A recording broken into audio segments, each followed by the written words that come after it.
So in 7.6, what we're going to do is we're going to take a look at quadratic functions now. Now, we've already looked at parabolas in vertex form. And if we just write f of x instead of y, we start talking about functions and what functions are. But we're going to look at two different types. We're going to look at them in standard form and in vertex form here.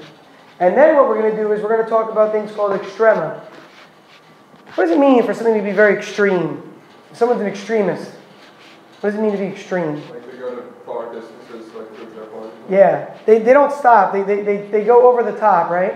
In extrema, or an extrema really, in math, on a graph, anybody have a guess as to what an extrema would be? There are two types of extrema. I'll give you that hint. The highest point or something? The heights what? Like the two highest points. Okay, you're on the right track. You're a little bit off though. The highest and lowest points. The highest or the lowest. An extrema is a minimum or a maximum value on a graph. So part of this lesson is going to be to determine what the extrema are. Is it a minimum? Is it a maximum? It depends on if it opens up, or opens down. And we're going to look at word problems where we want to maximize something. So say you want to maximize the profit made from a certain manufacturing industry that you might be in. You'd have to find the minimum or the maximum value along the profit graph or the profit curve. And you're going to see that later on in AP Calc, and Nick, you can testify to this. You're going to use calculus methods where you're going to take derivatives, set them equal to 0, and you're going to be able to find those mins and maxes a lot easier. And the whole idea is about optimization. So if you were in industry, and say you want to, I don't know, come out with a new product. Let's think about something. I was talking to somebody the other day about backpacks. About backpacks that can store and generate energy. Have you heard of this before? So imagine you're walking on a college campus, and you have a really hilly campus. Your backpack is constantly sagging on your back. It kind of bumps a little bit. If you put a mechanism in there that could have some sort of electric charge moving across plates, it can generate power, and then you can store that power. It can store that power on a battery. And then you can plug something into that battery and charge like a phone in your backpack as you're walking around. So imagine you wanted to sell this product, and what you wanted to do is you wanted to say, all right, we need to look at a manufacturing industry. We want to keep it American. We want to minimize our costs. So we have to figure out what is our cost function, or what is our profit function, or what is our cost versus revenue. So how much money is going out, how much money is coming in. You can plot this as a function of the amount of products you make. So usually N is your independent variable here. So you might say, for the first 5,000 products we make, we can see that our profit function follows a linear curve. But then as we make more and more of that, it starts to grow at a faster rate, more exponential or maybe parabolic. We start making more profit as we make a lot more of these items. Because we recognize that we're only losing a few cents on each item, so let's make a lot of that, and we'll make even more money in the end. So you can plot a graph of that, but there might come a point where you have only so many resources available, right? So you can't make too many products. Everybody knows there's got to be a limitation, even for companies like Apple. What happens when you want to buy an iPhone in the beginning? What do they always have to have? There's always a problem at the very beginning when the new iPhone comes out. They always run out. Yeah, they always run out. There's never enough in that first few weeks of an iPhone. There's always a point where they run out and it's on backorder. And you have to wait maybe a week or two to get a new shipment. So every company has its limitations. So what happens in your profit graph is that it starts to fall off now. Because if you make too many items, you start to lose money because your resources aren't there, or maybe, you know what? The machine that you're using, this assembly line process, has limitations to itself. So if you start running these items too fast, what's going to happen as they move along the process line? What will happen eventually? You might run into what? Resources. Yeah, lack of resources, or maybe the conveyor belts are running too fast, or what might happen in the machine. What if like the demand for the product goes down? Because just so many people have it and not many people want it anymore. If the demand goes down, you would obviously lower the rate in which you're producing them also. But you would want the demand to be up. But this curve we're looking at right now, I mean, it is inherently a function of demand, for sure. And it's a function of how much supply you have coming in, and those are your resources, really. But if we're just looking at a profit graph, what I'm getting at is that as you go beyond a certain value, the machines might start to break down. You might need more resources than are available at your hand, or labor might be increased in value. Maybe you're able to get labor where your labor is, a little bit above minimum wage, but you don't have to produce anything more.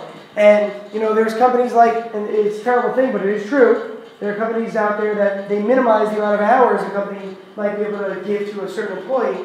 so that they don't have to pay them any benefits. So what they'll do is they'll say, we're going to cap your hours this week at 35 hours a week for employees. Benefits for a company might cost $15,000 a year for health insurance, for all that stuff. So if they can keep all their employees under a certain amount of hours, they don't pay them those benefits. It's a really terrible thing to think about. It's really like sleazy. It's trying to be, it's been regulated more and more by the government that companies can't do stuff like this, but they still do get away with it. And as a result, what do? They save a lot of money.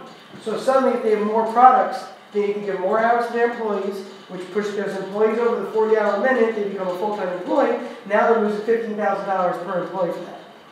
So as a result, you have these weird variations in your curve. It's not going to necessarily be just parabolic, but the concepts that we're going to learn in this section, where you're finding maxes and mins on parabolic graphs, are the same as the functions you would look at where they might be like fifth order, where there's several mins and maxes along the curve, where they're not necessarily perfectly symmetric, where in parabolas they are, which makes it easier for us to do this.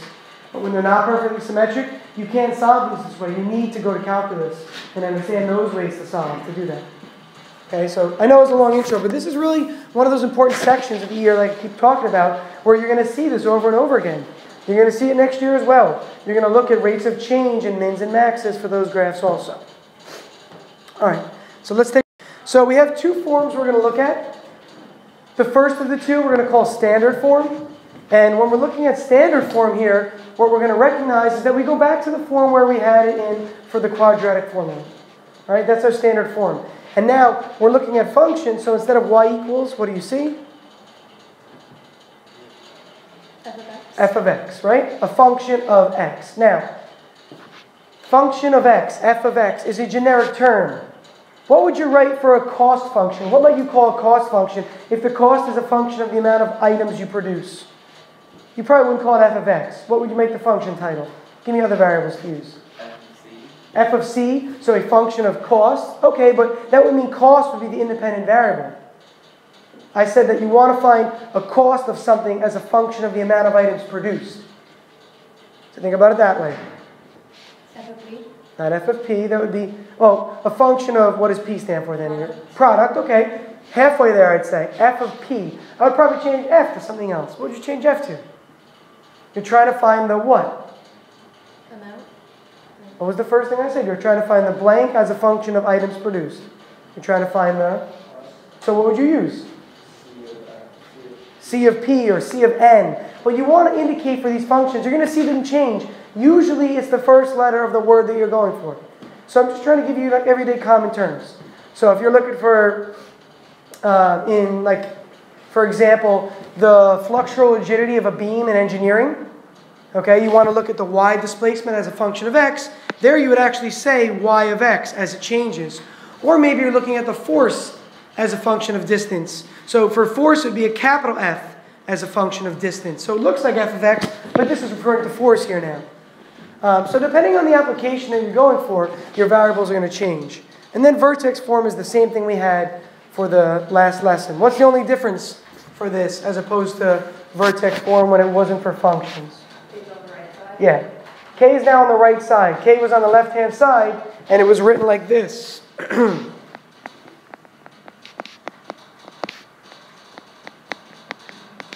Okay, that's how it was written in vertex form, except this was replaced with the variable y.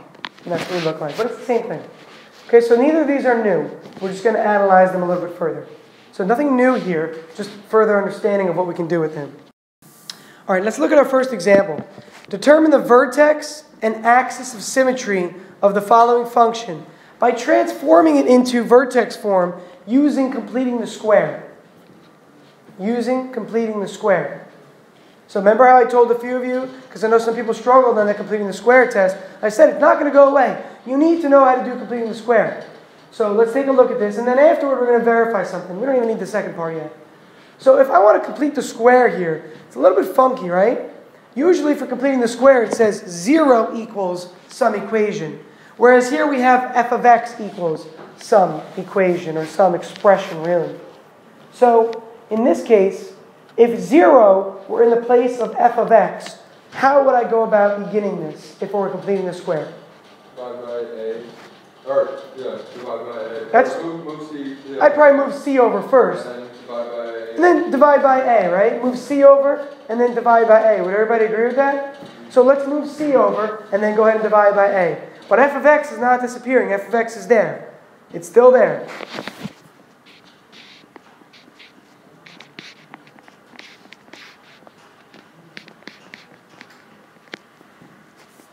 Okay, so start by moving that over.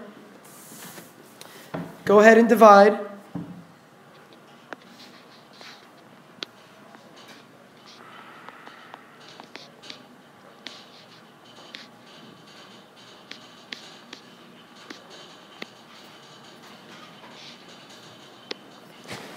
Now, how would I go about approaching this next? It's going to be a little bit messy. Once you find half of 4 and then square it, and that becomes a new C. Okay, so half of 4 squared, half of 4 is 2, or negative 4 is negative 2, squared is 4. So let's add 4 to both sides. But how do I add 4 to the right-hand side, guys? Or the left-hand side? How would I do that? Any suggestions? Yeah, but how? It's f of x minus 7 all over 3. How do you add 4 to that? 7 now. I can't just put a... Because this is really 7 over 3, and this is really f of x over 3, right? You know what I'm saying? It's not really 7. F of x minus 7 over 3, and then add over plus 4. Okay, for now, just tack on a plus 4. I'll do that for now. That works. That's a safe bet. I know. You can find a common denominator if you wanted to, but for now, I'm just going to put a plus 4 in the front. But you have to keep it separate.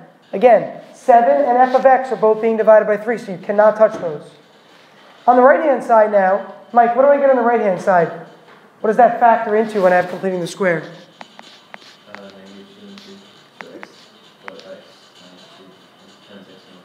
Yeah, very good. So I'm just going to write it like that, okay? So Mike's right, x minus 2, x minus 2. Now, on the left-hand side, though, I still have this weird-looking piece. What would you do next? What would you do next? This is one of those weird kind of questions where there's more than one approach, but one way might be easier than the other. Multiply both sides by 3. Yes. Multiply everything by 3. So multiply this by 3, multiply this by 3, multiply this by 3.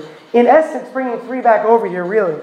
So bringing that 3 over earlier was kind of a bit of an extra step in a sense. But I want you to recognize that, because the way we've been going over this is to move C and then divide by A. So multiply everything by 3.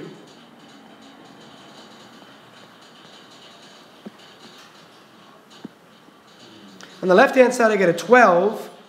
Then the 3 and the 3 here. What happens to these two 3's? Leaving f of x minus 7. And on the right-hand side, I'm just going to write it like this, like I had earlier. And I can see the 3 is now my a value. Remember for vertex form? This is my a value. This is my h value. And what can I do with negative 7 and 12? It becomes plus 5. Yes. So we have the following.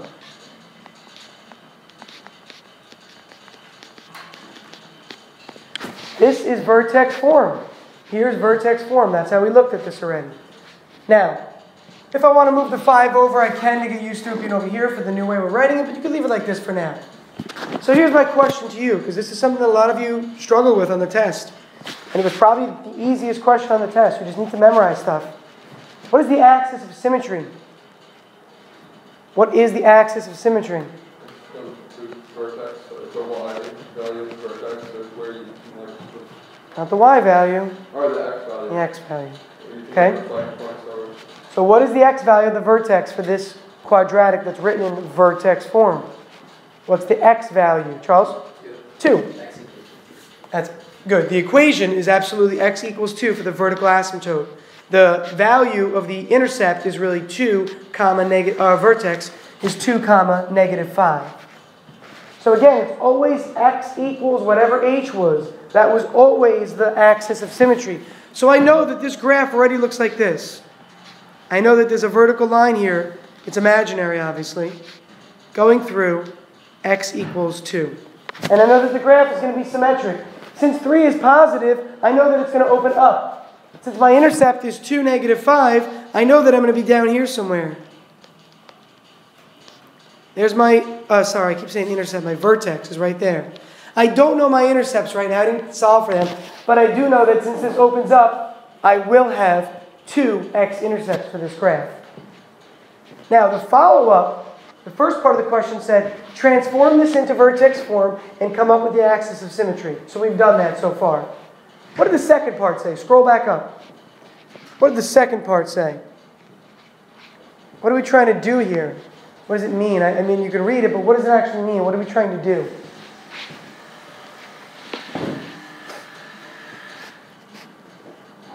Or how can we do the second part even? What should we do? It says to verify that the axis of symmetry, which is x equals h, could also be written as x equals negative b over 2a when it's in standard form. So how can I go about checking that this is true? What can I do here? Plug in the numbers. Into what numbers? The ones that I got from the equation. Okay, but specifically, what's b and what's a? A is 3. Good, and b is? Here's a. 4. No, over here. No, I'm sorry. Yeah, negative 12, okay? So, looking at standard form, this a and b comes from standard form. So go ahead and write that now. Let's put a little area right here at the top. If you can slide this stuff down or just write it down below. So let's write it as x equals negative b, which is negative 12, all over 2a. This gives me positive 12 over 6, which is simply 2. So all that work we just did to transform into vertex form, just to get the axis of symmetry, could all be done by simply using x equals negative b over 2a. Please circle this, star it, highlight it, write it down. Needs to be memorized. Absolutely 100% needs to be memorized. The axis of symmetry when a function is in standard form. Okay, when a function is in standard form.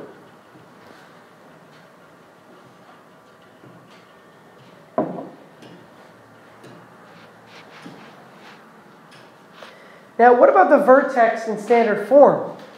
What was the vertex that we had a minute ago? When we drew that quick graph I was showing you, what was the vertex? Somebody remind me? Look at your notes. What were the numbers, though? What were they? Thanks, Ben. 2, negative 5. 2, negative 5. Well, here's the 2, isn't it? Right here. How do you find the y coordinate when you have the x coordinate?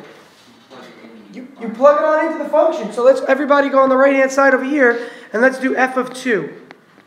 So I have 3, and I'm going to use this function up here, remember. Here's my f of x. So plug a 2 in here, and plug a 2 in here. I'm going to have 3 times 2 squared minus 12 times 2 plus 7.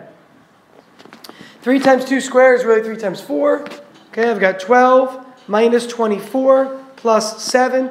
12 minus 24 is negative 12 plus 7, giving me negative 5. There's my coordinate. 2, right here I'm circling, negative 5 over here. Okay, as the coordinate 2, comma, negative 5. So if you want to find the write this down, please. If you want to find the vertex in standard form,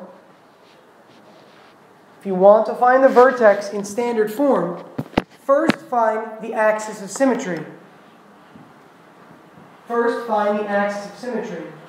Then plug in that coordinate, or that x value to get the coordinate. Properly written, again, it looks like this. Your vertex in this problem was 2, negative 5, and your axis of symmetry was x equals 2. All right, summarized, we can write it like this. We could say that in standard form, the vertex, or in vertex form, it's h comma k.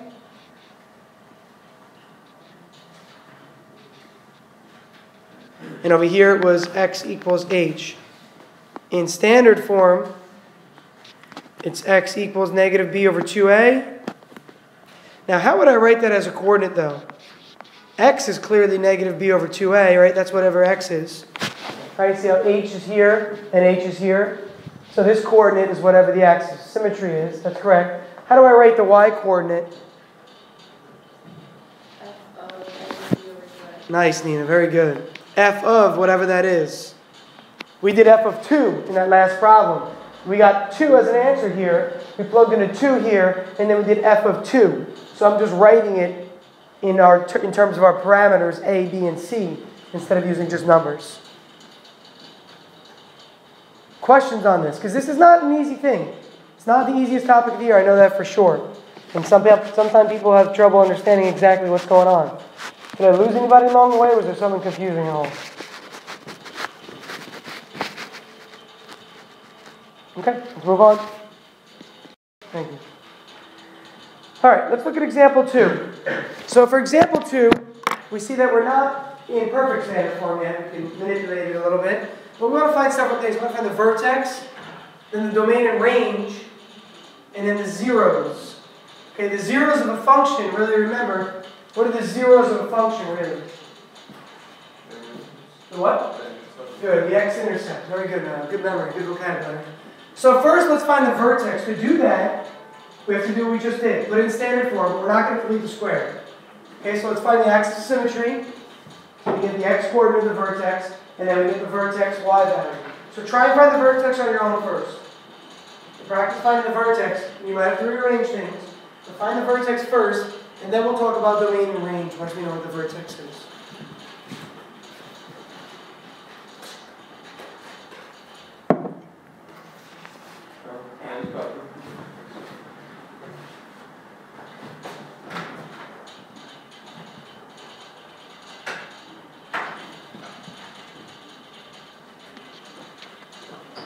Have you done this kind of stuff yet? I think we're starting it. Okay. No. And you've seen quadratics, you know what I mean? Yeah, we did, but Okay. Just curious. You've looked at parabolas? Yeah. Okay.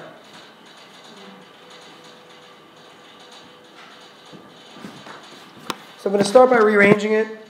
Check your work, please. So we're going to have negative x squared plus 4x plus 3. I'm going to identify a and b. A is negative 1, b is 4. And I know that if I want to find the axis of symmetry, I use x equals negative b over 2a. So I plug in negative 4 over 2 times negative 1, giving me positive 2 for x equals. Just a coincidence that it's the same as the last one. Now, if 2 is the equation, or 2 is the vertex x value, how do I find the y value again? What do I do to find the y value now? Plug it in. Plug it in. Okay, plug it in, plug it in. Let's do it. So g of 2. So I've got negative, and I'm going to plug it into this one up here, the one that I rearranged. Negative of the quantity 2 squared, not negative 2 squared. Please, everybody pause for a second and look up, because this is the most common mistake for all of these. This is really saying the opposite of whatever x is squared. So you take x and you square it. What's 2 squared? And you take the opposite of that. Okay, this is not negative 2 squared. It's the opposite of 2 squared. Very important that you indicate that on your page. All right, so we get a negative 4, positive 8, positive 3 is 11 and negative 4, which is going to give us a 7. So what's my coordinate for my vertex as a result? 2, 7. That's part A. That's part A. Let's scroll back up for part B. If the vertex is 2, 7, let me draw a quick sketch of where 2, 7 is. This is what I want you to be. I want you to see this. I don't want you to actually draw this on your test. See it in your head. Then think. A in this problem is negative, isn't it? A was what in this problem? What was the A value? Negative 1. Remember in vertex form, if A was negative, what happened to the graph? It opened.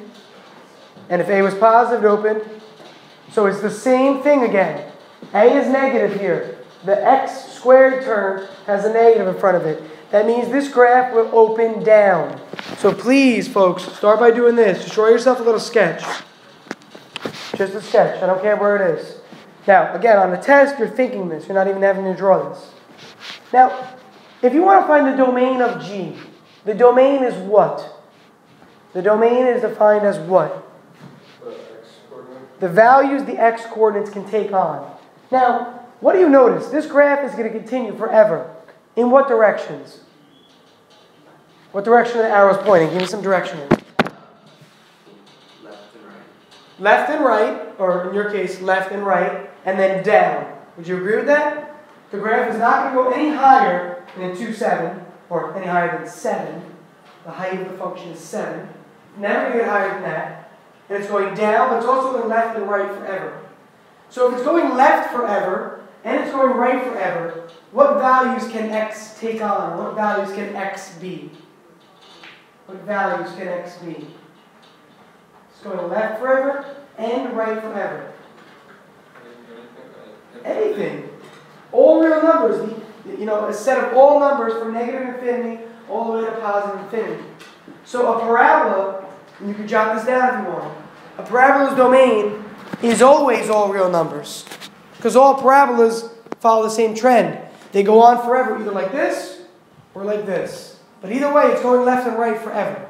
So the domain of any parabola is all real numbers. Okay, x is in the set of all real numbers. Or in interval notation, how do we write that in interval notation? From where to where?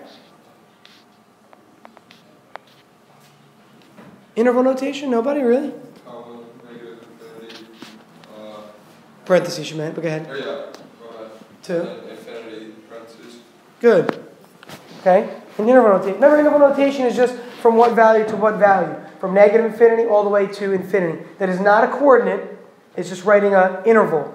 Okay? From any number all the way to negative infinity, not including negative infinity, thus the parentheses. If I went from, like, say my domain was from, actually, let's hold off because we're writing that notation for the range. How about the range? What does the range mean for a graph? Where's the range, Ryan? Okay, but mathematically, that's the range in general. If I say here's a range of numbers, you're explaining that. What is the range on a graph? The domain was all the values x could take on. And what do you notice? Where does y hit a max? Where does y hit a maximum on this graph? Where's the peak? What's the y? What's the height there? At the intercept, do you think it is? It's close, but how about the vertex? Doesn't the vertex go a little bit higher? The intercept is down here, isn't it? Isn't the vertex a little bit higher than the intercept? So we would say that the vertex is the highest, right? What's the y-coordinate for the vertex? 7. This coordinate was 2, 7, wasn't it? So we know that the range cannot exceed 7. It could be 7. It got up to 7 when it was at the vertex. But it cannot exceed 7. So y is all numbers less than or equal to 7. So we start with that. Okay, that's our range simply. Or in interval notation, all the way down to what? What's the lowest feasible or fathomable value? Negative infinity. So all the way down to negative infinity, up to where, Sabine? All the way up to? And if I want to include 7, what should I do? Instead of a parentheses, what should I put to say that 7 is also included? Yeah, bracket. Very good. Okay, remember the bracket means less than or equal to. You can never get to infinity, which is why infinity always has a parentheses. Okay, had it been up to 7 but not including 7, you would have put a parentheses there to show it doesn't include in 7, just like it doesn't really include infinity. Because infinity is a theoretical concept. That's parts A, B, and C. How about part D? We want the zeros of the function. The zeros of the function, Niall told us earlier. Who else can remind us? The zeros of the function. What do we do to find the zeros of a given function? Ben, if you want to find the zeros of a function, what do? I'll give you a hint. Set the function equal to 0. That's why it's called the zeros of a function. Now, think mathematically. When you set this function equal to 0, that's like setting y equal to 0, isn't it? So, Niall told us earlier, you're really just finding the x-intercepts. So, set the function equal to 0, and therefore you're finding the x-intercepts. So, set this equal to 0. Just run it through your calculator program real quick for me. Okay? Use your program for this one. You can use the quadratic formula, but for this, type in A is -1, B is 4, C is 3. Hit enter. Give me your x-intercepts off your calculator.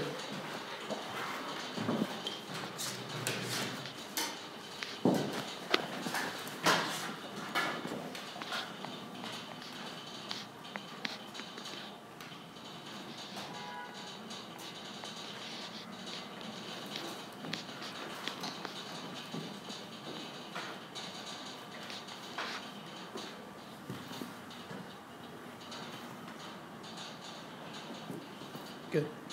What do you got? Give me some like 4 decimals at least for now. -0.6457. Okay. The other? 4.6457. 6, 4. 57. Anybody guess why these numbers look similar? Let's see who can really figure it out. Why do these numbers have similar decimals to them? It's not an easy question when you ask. That's the thing. What do you got? Since it's the axis symmetry is 2, seems like it's going right a certain amount, but then also it's going left the same amount. Really good. That's a geometrical interpretation. I was thinking differently. So think about the axis of symmetry at x equals 2, right? One of the intercepts is some distance away. The other intercept is another distance away. Those distances are the same because of symmetry, right? So take 2 and add 2.6457. Take 2 and subtract 2.6457. These are the answers. So it's 2 plus or minus 2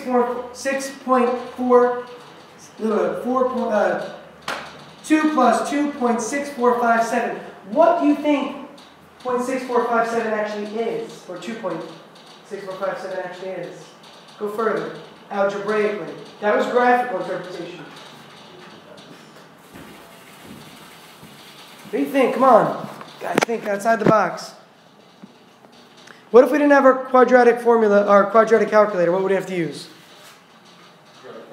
Okay, and look at the quadratic formula. Negative b, right?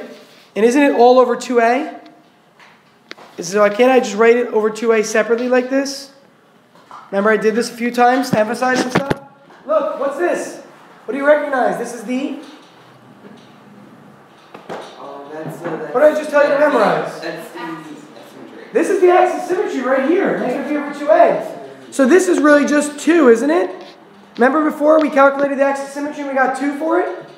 2 plus or minus some irrational quantity, which happened to simplify to 2.6457.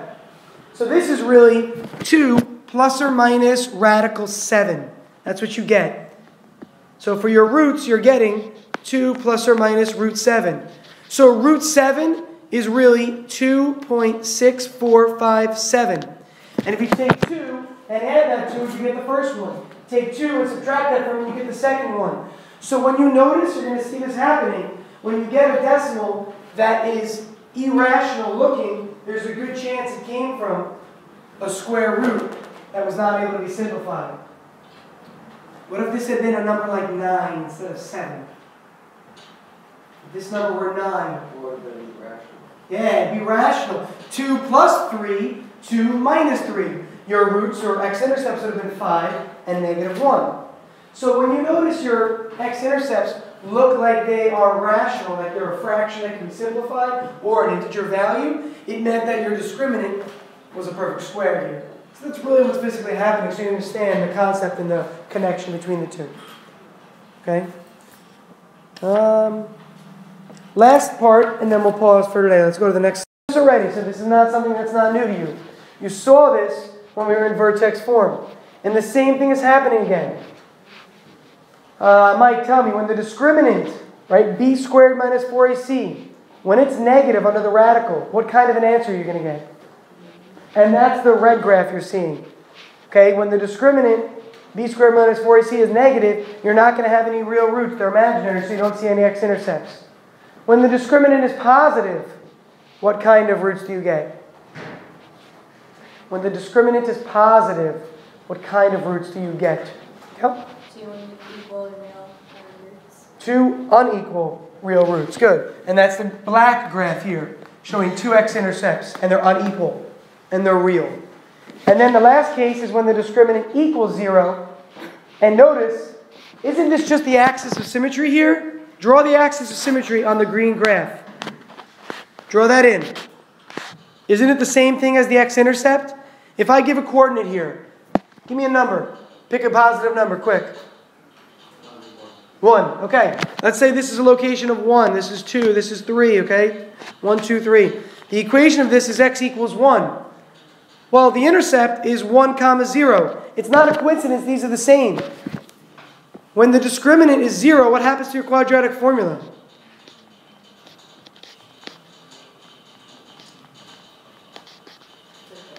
What happens to this entire thing when the discriminant is 0? It goes to 0, because this is 0. When the discriminant is 0, it means this is 0. If that's 0, this whole thing is 0. So it turns out that the quadratic formula results in one answer, which is the same thing as the axis of symmetry. It's not just a coincidence there. There's a correlation. We're going to pause there. All right, so we're going to look now at that idea of min and maxes, and we're going to call them extrema. Extrema meaning the extremes. So we're looking at the highest value or the lowest value. So if we look at a function that has a greater than 0, such as the first graph here, we clearly can see that there's going to be a minimum value. Because if the graph opens up, it has a lowest point on the graph. And that lowest point is indicated right here on the actual graph. And the opposite is also true. If a is negative, and therefore the graph is concave down, or it opens down, it has a maximum value. All right? Now, there's a term here and here, and you're going to have to value. Nick, have you done optimization in calc yet? Yes. Okay. In optimization, imagine you have a cost function, right? Right. What is your goal usually? To minimize or maximize the cost it takes you to make an object? Minimize. Minimize. So in that case, you would say, for how many, what do you want to pick an object? Something that you might imagine, cars. For how many cars, or how many cars would you want to produce to obtain the minimum cost? So the number of cars in this topic would be your x coordinate. And what would be the y value? Nick can help us if we don't get it. The cost. The cost itself, yeah. So when you say you're looking for the value of the extremum, or if you're looking for the value of the minimum, you're looking for the cost in that scenario. Now, you might look at another scenario where you want to, I don't know, let's see. You want to maximize surface area. Right? Why might you want to maximize surface area? In some object you're building, forget whatever it is, but when would you maximize surface area? Think of an application where you want a lot of surface contact. Come on, you gotta be able to think of something. A sail. What's that? A sail. A sail, that's great, great. So think about a sailboat. If you want more of the wind to be pushing the boat, to catch more of the wind, that's what you'd call it, catching the wind, you'd want it to have a greater surface area, right? What else? What else would you want a greater surface area? Hitting a baseball. Hitting a baseball? Okay. You'd want to hit it like smack in the center of the bat. That might be more of a sweet spot, but the idea is similar, okay? What else? Think about when you walk to school in the wintertime. What do you put on usually? Hey, you put on boots. Boots have usually more surface area on the bottom of them, which allow your body weight to be displaced over a greater area, lowering the pressure per square unit. So if you're looking at trying to get more grip when you're walking or stay on top of the snow, if you've ever seen someone wear snowshoes, right? You ever see snowshoes, real snowshoes? They're big, and you literally walk on top of the snow. That's how people that live up in in Canada and Alaska will get around at certain times of the year. They'll put on snowshoes and they'll walk on top of the snow because there's a lot of surface area. So anyway, the idea is that you might want to minimize or maximize something. In the case of surface area, since you're maximizing the surface area, the value on the y-axis would be like your inches squared, right? It would be the actual surface area. That would be the y value. The x value might be something like the amount of material that you're using. You're trying to maximize the surface area without using too much material, or based on the amount of material you have to use. So what's important is that the y value, okay, the y value is the value of the function. So for example here, what's that location that I just circled right there? What's the coordinate going to be listed as? Luca? All right, so if you were asked, what is the maximum value of this function? The answer is just 4. Again, terminology is extremely important. So you have to make sure you either write this down or you definitely get what I'm saying right now. The maximum value is 4. The location of the maximum value is -1. Okay, again, the max value would be 4. The location where the max value occurs is -1. Now, you might also do this with velocity time graphs. And you want to find the maximum velocity. That's a function of time. So, it would be the time it occurs is the x-axis, and the actual velocity is the value on the y-axis. So considering this, because you're going to be applying all these topics, they're all going to be applied to word problems. So you need to start thinking about that again. The fact that your terminology is extremely important so you know what you're being asked. Let's take a look at example 3. Somebody give me not a guess, but an idea or a method of solving example 3. And I think you could probably come up with it without me actually stepping you through. How might you figure out example 3?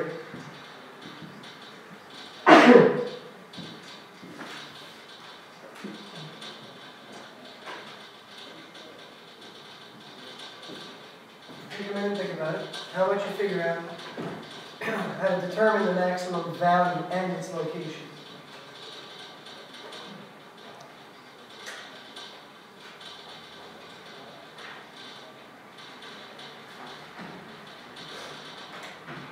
I mean, if you are struggling to think about it, you can definitely graph it and look at it for a second to get an idea. But this will definitely be a kind of problem in the test where you're not going to be able to use a calculator to do it.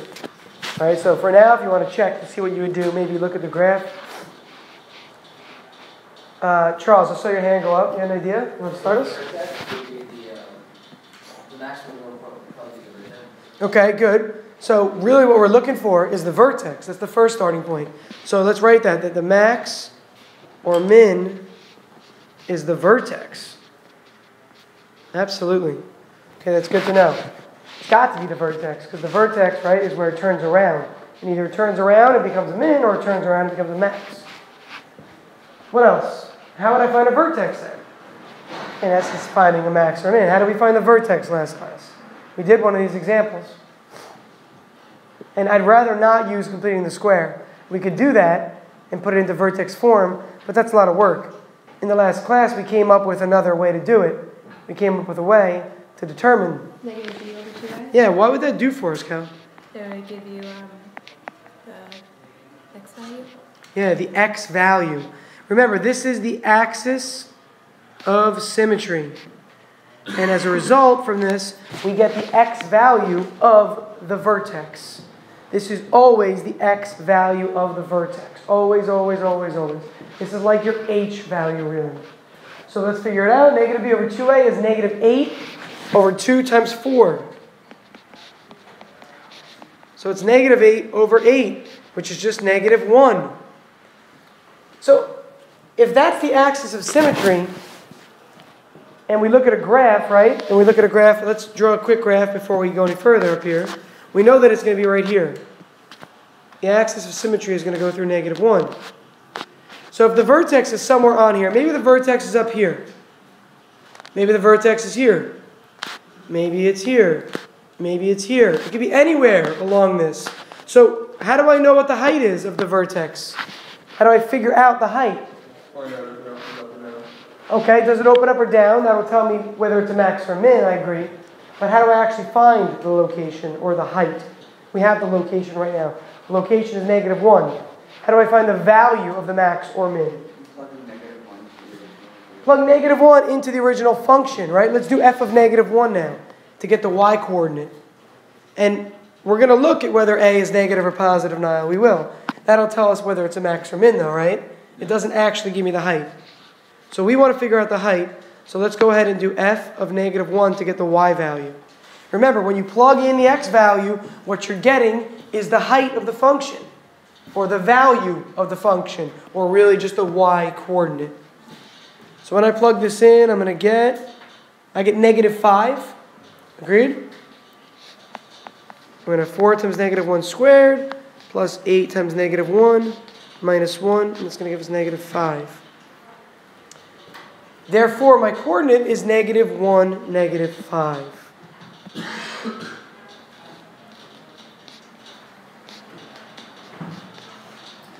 Niall, is it a max or is it a min? Min? How come? Because A is negative. Because A is negative. I think A is positive. Be careful. But it is still a min, actually. You were right the first half. Remember, A is positive, it opens up. So it's a min. You're right with the min part, but it's because it opens up, not down. Okay, if A were negative, it would look like this. It would be a max. So we clearly know that it's at negative 1, negative 5. That's probably this bottom one I drew. So I'm going to go from there. All right? So it's got to look something like this. I'm going to call this negative 1, negative 5 as a coordinate. Maybe this is like 1, 2, 3, 4, 5. Okay? So we have an idea of the graph already. Do you see how this works? So you're able to find the axis of symmetry and then go right into finding the vertex, classifying it as a minimum or a maximum. So this problem said determine the min or max value and the location. So let's write some notes real quick. This is the location. And this is the min value.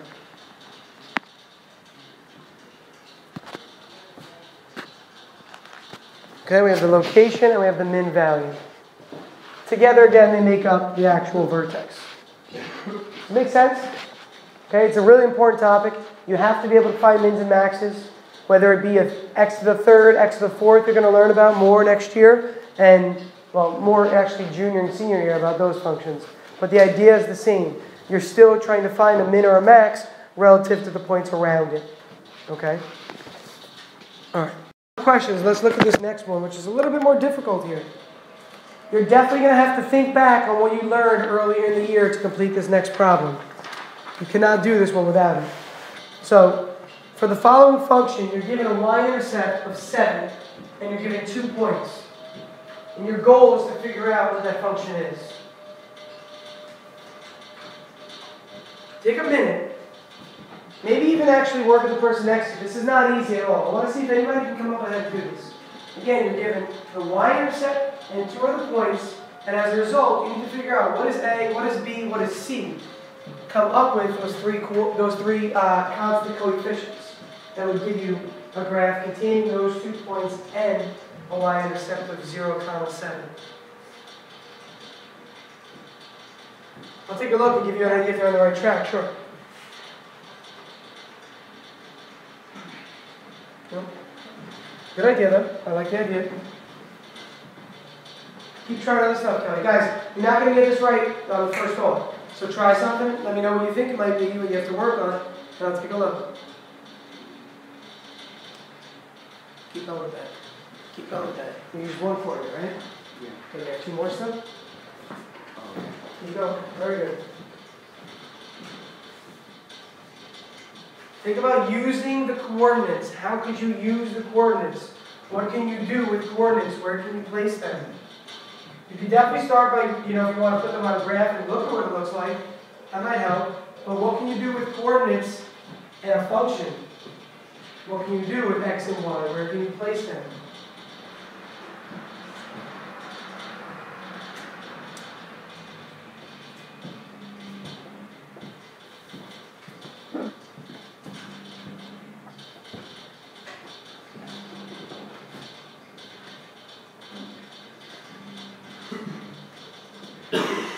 I'll give you a hint. The hint would be, how would you check that your x and y values are correct if you solve an equation? What do? Plug them in, don't you? So think that is your hint.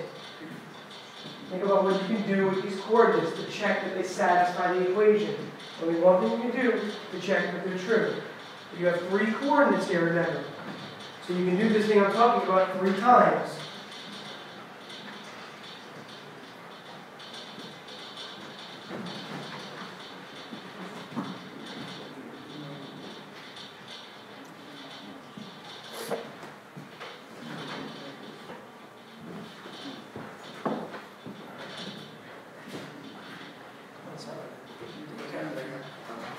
I'm going to do? Go back to chapter 3. On the right track? You got more to go, right? What was I telling you? 3 coordinates, right? 2 there, and then you have the y-intercept. And what can we do? This is x, and this is y, right? So we have options. We have x there, and y, and then you can see what results. We do it more than once. Good. How are you going to solve this? Yeah. Yes. That's exactly right. So do that. Do that. You need to do that 3 times, right? Yeah, that's the word. Good word. There you go. So plug in 10, right? Yeah. 3 goes into x, doesn't it? And Oh, you yeah. can see it. Yeah.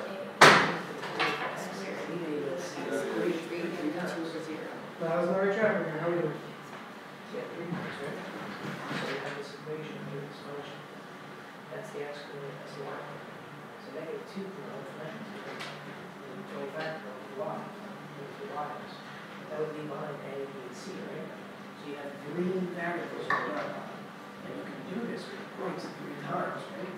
You get the 3 equations, and that's what you're going to go to matrix.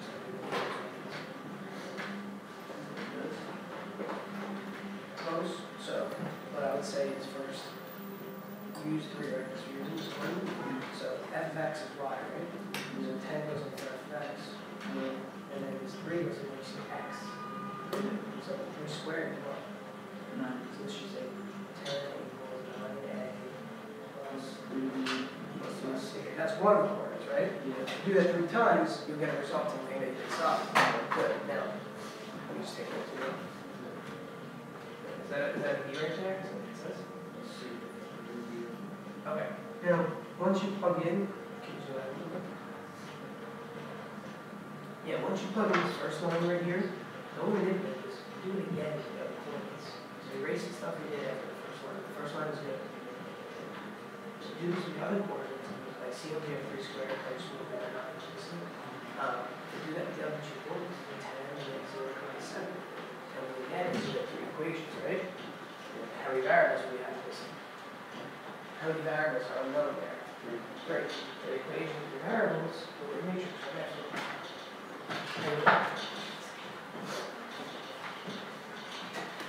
Alright, so you put the 3 in, which is 7. Oh, because you still have 7 is the minus, that fine, that works. So you have this and this right now, right?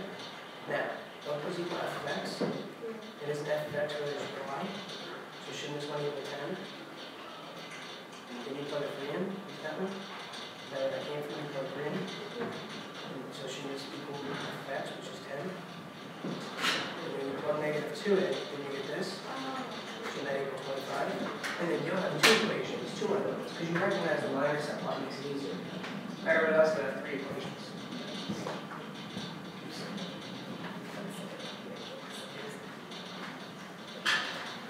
Good. Good. Now, guys, obviously the third equation, when you plug in for the y-intercept, is going to say what? Did anybody plug in 0, 7 yet? You're going to get c equals 7 for that last one. Think about it. Plug in 0, 7, you get c equals 7. So you can already put a 7 in for c everywhere. And you can make it 2 equations with 2 variables instead. Make it a reduced matrix. All right. So let's, at this point, I'm going to put up the work to do this because I think a lot of you got the idea. So if points are contained by a curve, it means they satisfy the function. So you literally just plug them in. When in doubt, plug them in. So I'm going to start by plugging in 3, 10. Sorry. I get 10 for y, and I have a times 3 squared plus b times 3 plus c. Then I plug in 25. I have a times negative 2 squared plus b times negative 2 plus c.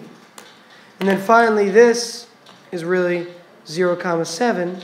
So I plug in 7 equals a times 0 squared plus b times 0 plus c. Now, obviously, at this point in time, I would probably just move these 3 constants on the left-hand side over to here and put it right into a matrix. But obviously, c is 7. so you can make it easier. All right, if you want to do that with the third one, these cancel. They're zeros. So C is clearly 7. And if C is 7, you can replace these with 7 and just move them over. So now you'd only have 2 equations and 2 unknowns for A and B, and you would solve this via a matrix. I mean, you could do it obviously with substitution elimination also. So moving it over, you would get from the first equation 3 equals 9a plus 3b. And the second equation, you get 18 equals 4a minus 2b. Again, this is the first equation, that's the second one. So I'm just altering them slightly. All right, and that comes from, again, moving the 7 over here and here. And when you write it as a matrix, again, write it with these 3 on the right-hand side of the equation. So your matrix would look like this: 9, 3, 3, 4, negative 2, 18. Okay, write it with the equal sign on the right-hand side always. Your goal is to get 1, 0, 0, 1 here, and then your answers right here for A and B.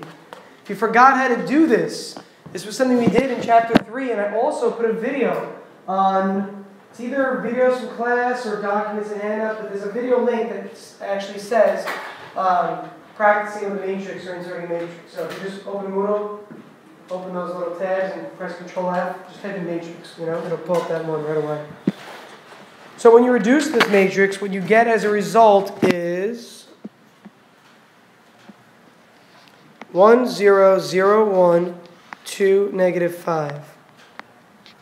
And what that means to me, anybody? What does that mean to me? Kelly? A equals 1, B equals 1, and A equals? does A equal like 1 or something? Not 1. Somebody help her out. A is 2. A is 2. B is -5. And B is negative 5. Remember, this physically tells me 1A plus 0B equals 2. This tells me 0A plus 1B equals negative 5. Remember that these are just coefficients, right? Isn't that what they are? This is a coefficient matrix. You're always writing the coefficient matrix. So the first equation, 1A plus 0B equals 2, just really says A equals 2. And the second one really says B equals negative 5. And earlier we had C equals 7. So what's your answer? How do I write this all as one statement? Niall? How do I write the final function out? If I have A, B, and C now? 2x squared minus 5x minus 7, or plus 7. Plus 7, good. Okay? Now, if you really weren't sure that you were right, you could actually plug in those points into this to check that it is true. But since you used a matrix and you did your work right, you hope it'll be right. Okay, if you want to come see me to go over how to use a matrix if you forgot, okay, you can do that, but I'd recommend just watch the video for like 3 minutes first. If it doesn't make sense, just come ask me. Okay, but you need to advocate. So if you don't know how to do this, you need to do it tonight. Don't say, I'm going to wait till the night before the test, and then the morning of the test, I'm frantically trying to find someone to tell you how to do it. Because this is something you should be able to do. Come up with a function given 3 points. All right? It's a good technique to learn how to use. All right, let's look at this next one. And this one I find really interesting. For those of you that can really think outside the box, I think you'll find this one fun. Make up your own quadratic function in standard form for the following sketch and discuss mathematically why you chose those values for A, B, and C. So I'm going to ask you for input. We'll do this together as a class. I'm not going to give any answers. I want you to give me input. What's something you know from looking at this graph? Give me a piece of information.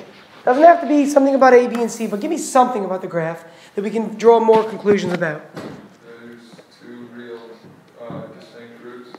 Okay, so therefore, what can I write?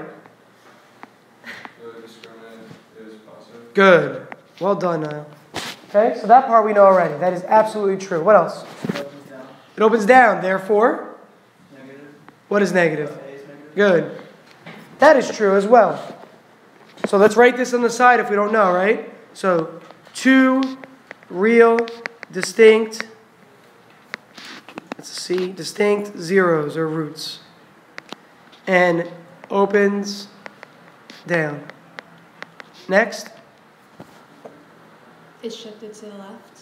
It's shifted to the left. Good. So what does that tell us? That H is positive. Now, we're doing it in standard form, though. Okay. Not in vertex form. But that would be true. But you can go with what you were saying still. So Kelly said H is going to be positive because it's shifted to the left.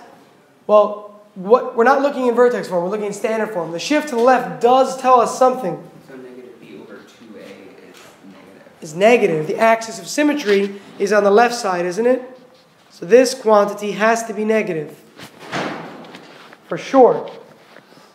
Again, because the axis goes through the left-hand side. What else? Give me another piece of info. There's something else I see.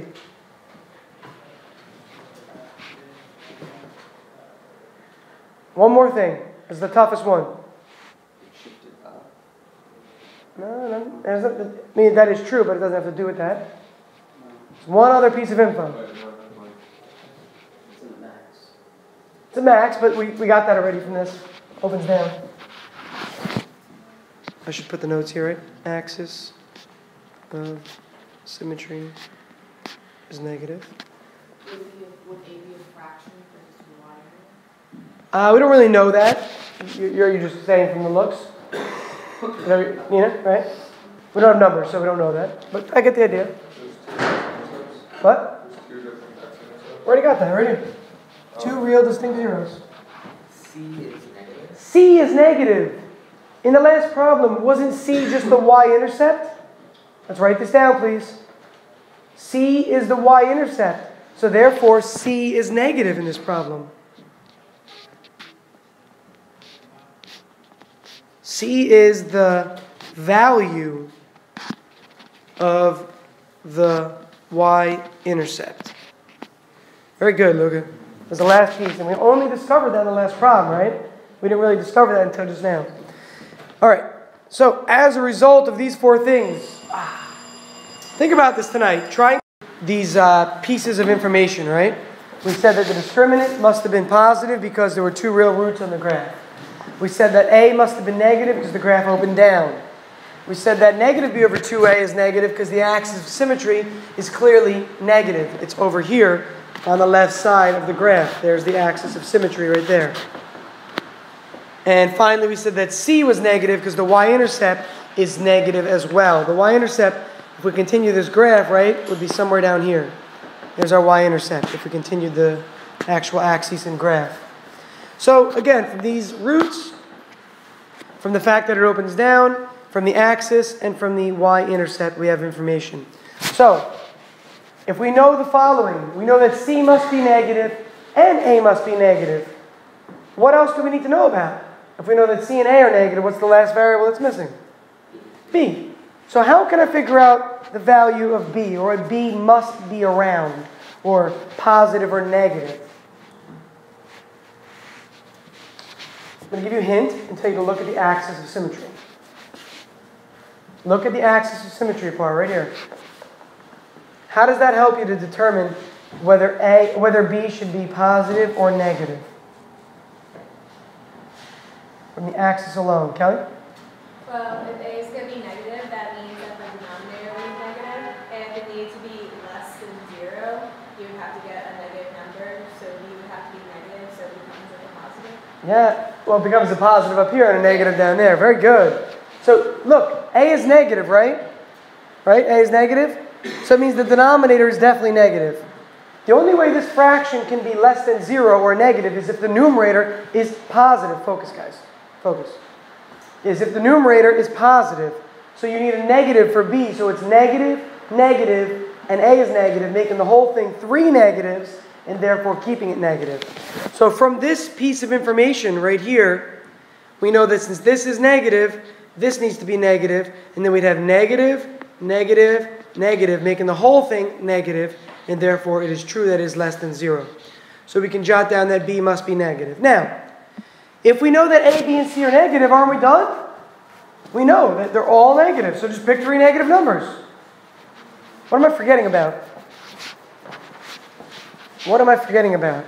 I can't arbitrarily pick 3 negative numbers. They need to be 3 negative numbers such that Like, honestly, your frequency for running negative numbers will be green. You guys use it to pick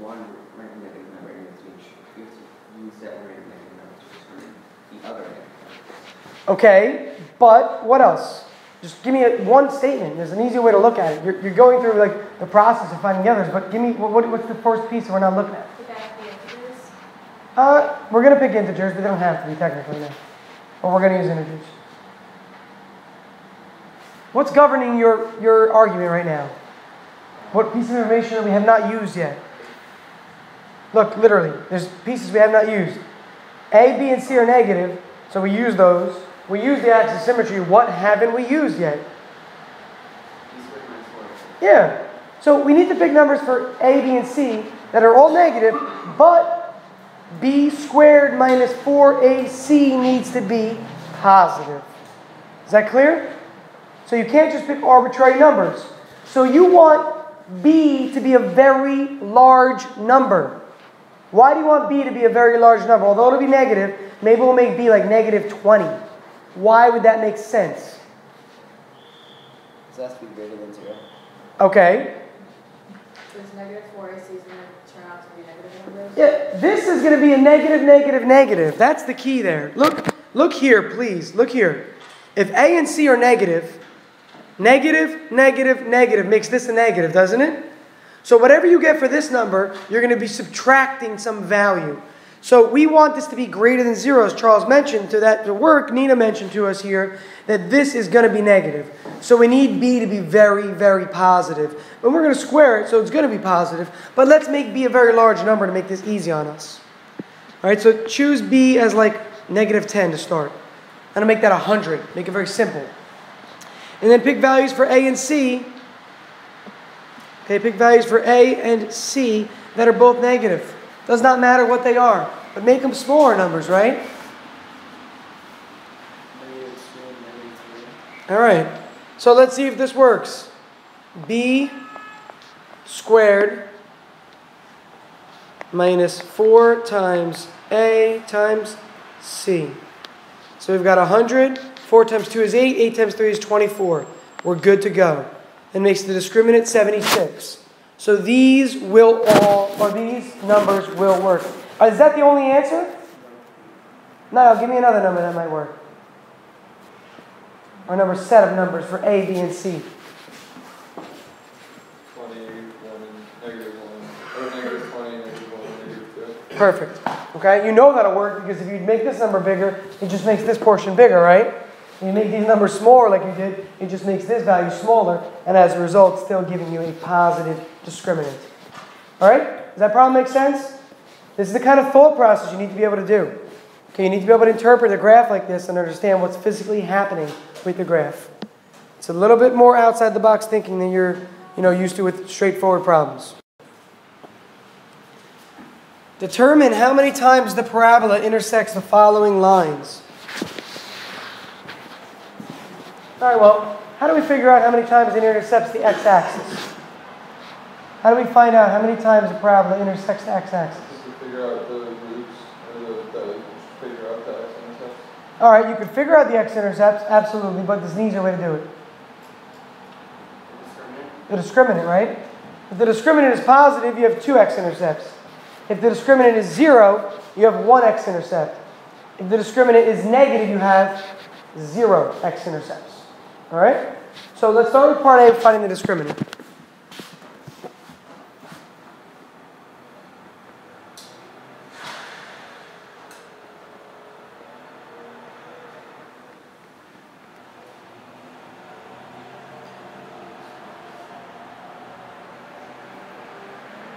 Oops, is that a positive? Yeah. So we're going to get what looks like 84. Now, as a result, what do we recognize here? What do we notice? Positive, so what's our answer for part A? How many? Twice. 2 times, right? Does everybody agree? So, do me a favor real quick. To make part B and C easier, draw yourself a little graph of this. It opens down, and it intersects twice. So just draw something that opens down that goes to the x-axis twice. It does not matter where it is. It does not matter where it is. I drew it on the left side because I know the axis symmetry is on the left side, but again, the idea is what matters here. So, recognize what's happening. To know when it intersects the x-axis, what we're really doing is setting y equal to 0. Remember, when you're finding the x-intercepts, you're setting y equal to 0. The reason you're doing that, what is the equation of the line that is the x-axis? What is its equation as a line? Y equals 0. Yeah, you're on a roll today now. Good. Y equals 0 is the x-axis, isn't it? So in reality, what we're doing is we're saying, let's set the x-axis equal to this function by putting a 0 here in for y. That's what we're doing. We're saying, when is it going to intersect the x-axis or the line y equals 0? So if I want to know when it's going to intersect the line y equals 7 instead of the line y equals 0, tell me, what am I going to do differently for part B? What am I going to do differently for part B here? Again, to get the x-axis, we set the equation equal to 0 because the x-axis is the line y equals 0. Set y equal to 7. That's exactly right, Nina. Think about it for a second. Take the line y equals 7. Where is it? Well, maybe it's up here. Look at the graph. And maybe our answer is still 2 intersects, right? So how do you find the intersection of 2 lines? You set them equal. So if I want to know when this intersects with this is part B. When I want to know when they want to intersect, set them equal to each other. Since they both equal y, say 7 equals the quadratic now. In part A, that's theoretically what we did. We said 0 equals in part A. And then we just used the discriminant. So set it equal to 7. All right? Move the 7 over. When you subtract 7, you're going to get 0 equals negative 3x squared minus 6x minus 3. Now, yeah. Can you also do it find where the vertex is, and since you know it's opening down, do you know where the highest point is going to be? Yep. Absolutely. He was saying, why not find the vertex? If the vertex comes out to be 6, then the line y equals 7 is above the vertex, clearly. And it doesn't intersect ever. If it turns out to be less than that, you get 2. If it turns out to be equal to its tangent, you can do it that way. That's completely awesome. I didn't even think about that. I've never done it that way. I've done it this way, but that works too. Yeah, but back just to get with discriminant, and then we'll look at that method also. So find the discriminant of this one. Find the discriminant here. What do you get? Because now we can see, again, we're setting it equal to 7 to see when it will intersect the line y equals 7. So move the 7 over and find the discriminant. Are we going to get 2 answers? Are we going to get 1? Or are we going to get 0?